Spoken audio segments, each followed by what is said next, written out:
3, now you have to hide. That's what the little girl's voice whispered from the antique music box. But the real horror wasn't the voice.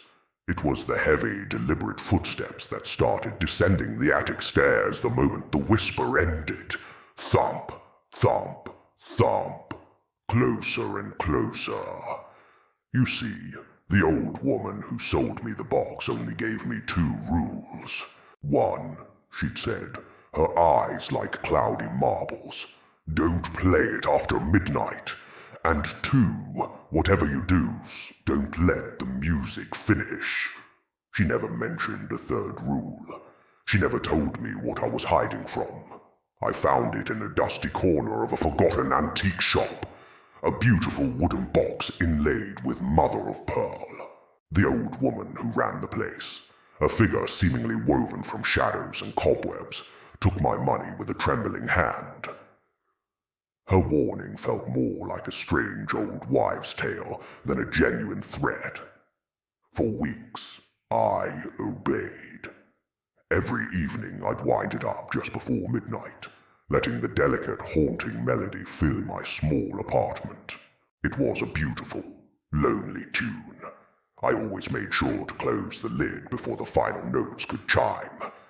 The silence that followed was always heavy, expectant, as if the room itself was holding its breath.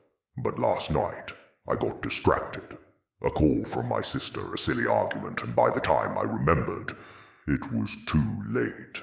The final high-pitched note hung in the air, vibrating with an eerie finality. Then, silence. A profound, unnatural quiet that was louder than any sound.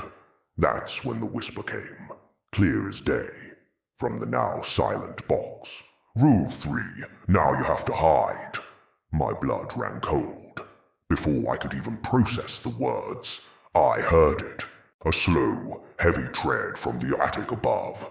Thump, thump, thump. It wasn't human. The rhythm was too steady, too patient, too heavy. Panic seized me. I scrambled from the couch, my heart hammering against my ribs like a trapped bird. The footsteps were on the stairs now. Each step was a death knell. Where could I go? The closet. Under the bed. It felt so childish, so futile. The footsteps stopped right outside my living room door. I could hear something sniffing at the crack underneath. A wet, guttural sound. I dove into the hall closet, pulling the door shut, plunging myself into darkness. My breath hitched in my throat as I peered through the thin slat in the door. The doorknob to the living room began to turn, slowly, with an agonizing creak. The door swung open, revealing a towering silhouette that blotted out the hall light. It was impossibly tall, its limbs long and jointed at strange angles. It moved with a terrifying grace, its head swiveling, scanning the room. Its gaze passed over the closet, and for a second I thought it hadn't seen me. It took a step towards the kitchen, and I almost allowed myself a sigh of relief. But then it stopped. It turned its head slowly, back towards the closet. It knew. It had always known. It wasn't hunting. It was playing. The game wasn't hide and seek. It was a countdown. As its long, spindly fingers wrapped around the closet doorknob, I finally understood the rules. The first 2 rules weren't to protect me. They were to protect it, to keep it from being disturbed. And the 3rd rule, now you have to hide. That wasn't a rule for me. It was a rule for the game. Its game. The music box wasn't the prize. I was.